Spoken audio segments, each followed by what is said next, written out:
Breaking news आहे। सत्ता स्थापनेचा निर्णय लांबणीवर पडणार असल्याची शक्यता सूत्रांकडून वर्तवली जाते। 27 किंवा 28 तारखेला सत्ता स्थापन होण्याची शक्यता आहे।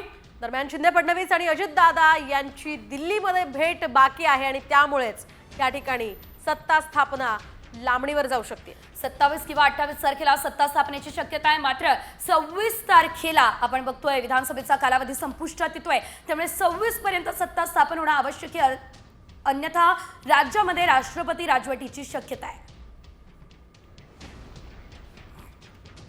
आता यामध्ये एक स्पष्ट आहे की महायुतीला विधानसभेमध्ये प्रचंड बहुमत मिळालेलं आहे आणि आपल्या 14व्या विधानसभेची मुदत 26 नोव्हेंबरपर्यंत आणि यामध्ये एक आहे की तातडीने आता आज किंवा उद्या सरकार स्थापनेचा दावा महायुतीमार्फत त्यांचा नेता निवडला जाईल। काय फार झालं तर एक 2-3 दिवसाचा प्रश्न असेल तर त्या कालावधीमध्ये माननीय राज्यपाल जे सध्याचे सरकार आहे किंवा मुख्यमंत्री आहे त्यांना काळजीभाऊ सरकार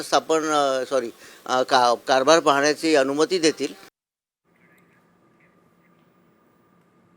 तर राज्याचा मुख्यमंत्री नेमका कोण होणार याकडे सर्वांचं लक्ष लागलेलं आहे। शिंदे, फडणवीस की अजितदादा यावरून जोरदार चर्चा सध्या रंगत आहे। मात्र सेचल भाजप शिंदेंना मुख्यमंत्री पदासाठी नाही म्हणण्याची शक्यता सुद्धा सूत्रांनी वर्तवली आहे। तर फडणवीस मुख्यमंत्री व्हावे यासाठी राष्ट्रीय स्वयंसेवक संघ देखील महत्त्वाची भूमिका घेत आहे आणि त्यासाठी पाठीशी असल्याचं कळत आहे।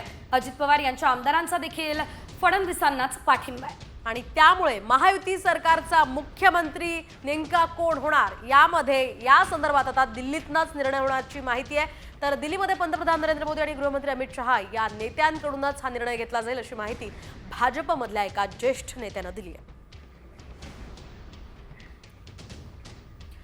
तर यामध्ये देवेंद्र फडणवीस निवडणूक शिंदेच्या नेतृत्वामध्ये भाजपची धुरा जी होती ती फडणवीसांकडे होती।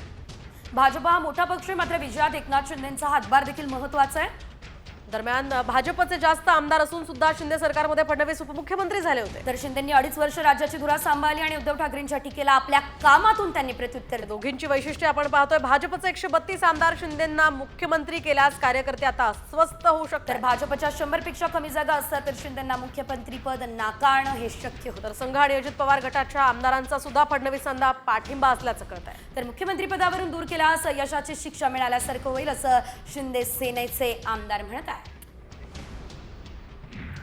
दरम्यान नवीन सरकारमध्ये मंत्रिपदावरून सुद्धा प्रचंड घमासान होण्याची शक्यता आहे। तर मंत्रिमंडळात मुख्यमंत्री या व्यतिरिक्त एकूण 42 मंत्र्यांचा समावेश असेल। तर संख्याबळानुसार मंत्रिपदांचा आग्रह अनेकांचा आहे।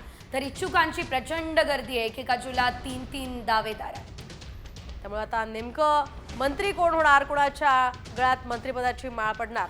मंत्रिमंडळात मुख्यमंत्र्यांव्यतिरिक्त एकूण 42 मंत्र्यांचा समावेश आहे। मुख्यमंत्रीपदावरून आणि मंत्रिपदांवरूनही घमासान आहे। तर मंत्रिपदासाठी एकेका जिल्ह्यामध्ये 3 पेक्षा सुद्धा जास्त दावेदार आहेत। शिवाय दिग्गजांना पुन्हा मंत्रिपद की नवीन चेहऱ्यांना संधी हा देखील तिघांसमोर एक अतिशय मोठा प्रश्न आहे।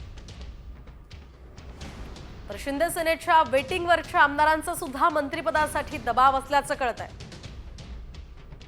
याशिवाय संख्याबळानुसार मंत्रिपद वाटण्याचा भाजपचा आग्रह आहे, ही माहिती सुद्धा विश्वसनीय सूत्रांनी दिली आहे।